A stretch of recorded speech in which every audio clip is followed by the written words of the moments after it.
Chapter 12. Stranded. "What's the matter with A.H.?" George cried furiously.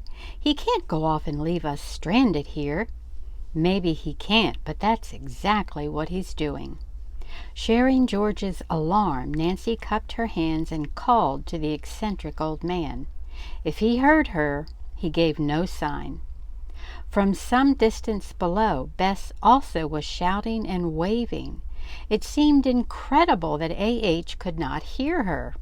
"He's going off and leaving us on purpose," George cried bitterly. To be left alone on the cliff was a serious matter. There were no boats, and the nearest inhabited house was a long distance down the road. George, with an injured ankle, could not walk even a quarter of the way. They watched, hopeful that the motorboat would turn and come back for them. Instead, it kept on steadily toward Candleton. Soon it was a mere speck on the water. "There's only one thing to do," Nancy said. "You and Bess stay here and wait. I'll go for help." "Where?" "If necessary, to that house where I stopped the other day. Perhaps there's a cottage closer." "Maybe I could walk." George gazed dubiously at her ankle, which had become badly swollen. "You never could make it, George." Telling Bess of the plan, Nancy overruled her offer to go along. "No, you stay with George," she urged. The sun was still high overhead and beat down upon the rocks. As Nancy set off to bring help to her friends, she could not stifle a feeling of resentment toward Amos Hendrick. Oops, I lost my place. There we go. What had possessed the queer old man to leave them stranded? He must have had some reason, she thought. I don't believe he would abandon us on purpose. When I see him again, oh! Nancy stopped short. Unconsciously, she had turned in the direction of the abandoned cottage. From afar, she could see the door flapping in the wind.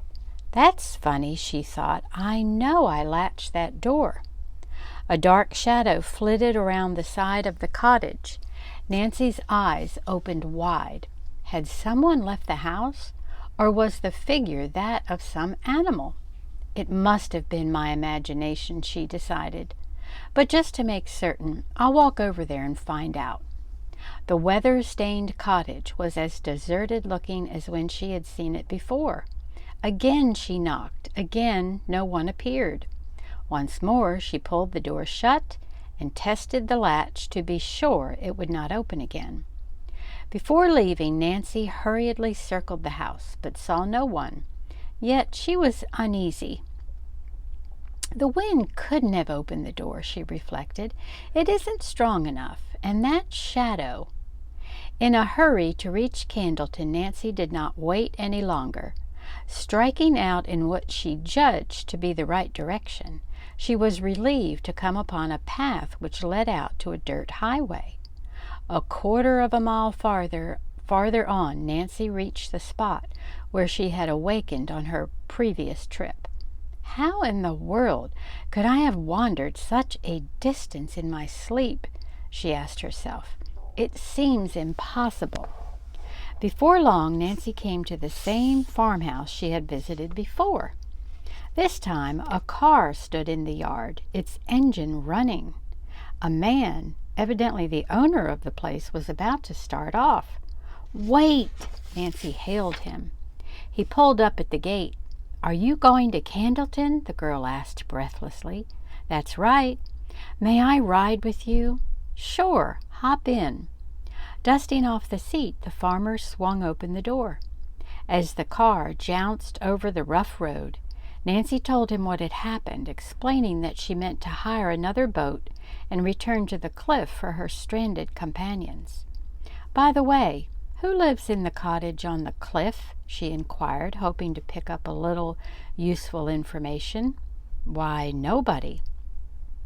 "I mean, who were the former occupants before the cottage was abandoned?" Nancy corrected herself. Sorry, but I can't tell you. My wife and I only came here a few months ago. We don't get around much or see any of our neighbors. Too busy trying to make a living from our farm." They soon reached Candleton, and at Nancy's request the farmer obligingly dropped her off at the waterfront. He would accept no pay for the ride, insisting that it had not inconvenienced him in the least. Hastening to the wharf where she had rented the motorboat, Nancy saw that the craft in which A.H. had abandoned them had been returned. But where was he? Seeking the owner of the boat, she asked him if he had seen Mr. Hendrick. "Sure, he came in about an hour ago," the man replied. "Did he leave any message or give any reason for going off in the boat and deserting my friends and me at Bald Head Cliff?" "Why, no. You mean to tell me he deliberately left you girls in that forsaken spot?" "He certainly did. I came to town for help. My friends are still there on the rocks, one with an injured ankle." "That was a mean trick. I can't understand it. Take the boat and go after your friends. Do you need any help?" "No, I can manage alone. Thanks just the same." The boat owner filled the gasoline tank for Nancy, and to make certain she would be prepared for any emergency, tossed in an extra can of fuel, a bailer, and a life preserver.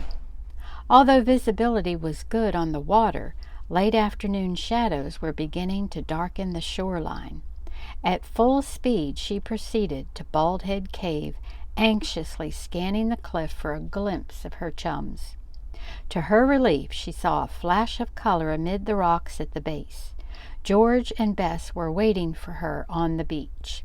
Overjoyed to see her, they shouted and waved. Supported by Bess, George limped through the shallow water to climb aboard the boat. "We thought you'd never get here," Bess sighed. "Did you see A.H. while you were in Candleton?" Nancy shook her head. "Just wait until I see him again," George said angrily. "I'll tell him a thing or two." "I still think he must have had a reason for deserting us the way he did," Nancy said. "How did you get along after I left?" "Okay," replied George. "It was hot on the rocks, but my ankle feels better now." "No ghostly apparitions?" "Not one." "How about the bell inside the cave?" "We listened for it," Bess said, "but didn't hear a sound. Apparently the ghost only goes into action when you're on the scene, Nancy." Without further delay, the girls sped directly to the boat dock and took a taxi to Mrs. Chantry's cottage. Mr. Drew, obviously upset, was restlessly walking about the yard when they arrived. "Why, Dad!" Nancy exclaimed, alarmed lest he might have a recurrence of the strange ailment from which he had suffered while in Fisher's Cove. "Is anything wrong?" "I'm disgusted, thoroughly disgusted. Read this." The lawyer thrust a telegram into his daughter's hand. It had been sent from New York, and was from one of the young assistants in his office. As Nancy read the message, her heart skipped a beat. "As per your instructions, called on brokers at office and hotel. They have skipped. Await further orders." "That's dreadful, Dad." "Indeed it is. It ruins all my plans. I hardly know which way to turn," Mr. Drew said.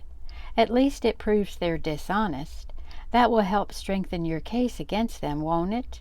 Nancy asked, trying to soften the blow for him. "Yes, dear, that's true. The mistake I made was in giving Tyrox and the others a chance to make good.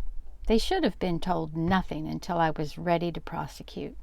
Now they've taken Mrs. Chantry's money, and probably that of other investors as well, and vanished." "You've never told me much about the case, Dad. What kind of stock was it Mrs. Chantry bought? Anything I ever heard of?" "The stock has no listing on any exchange. In my opinion, the entire transaction was a swindle. I do wish Mrs. Chantry had asked my advice before she bought shares in a worthless perfume company." "A perfume company?" "Yes.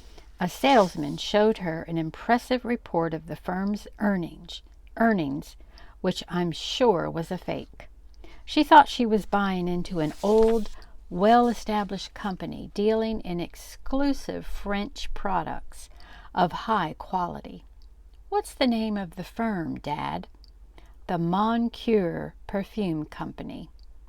Nancy stared at her father, scarcely believing he had spoken a name so familiar to her.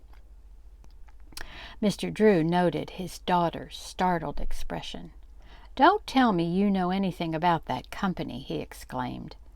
"I've seen the Moncure products," Nancy replied. "There's a woman right here in Candleton who sells them, and I've seen a man, whose looks I don't like, on the street with her." It was Mr. Drew's turn to stare. "He may be Harry Tyrox, one of the swindlers I'm after. He's the head of the company. Nancy, do you think you can find him for me?" Until next time.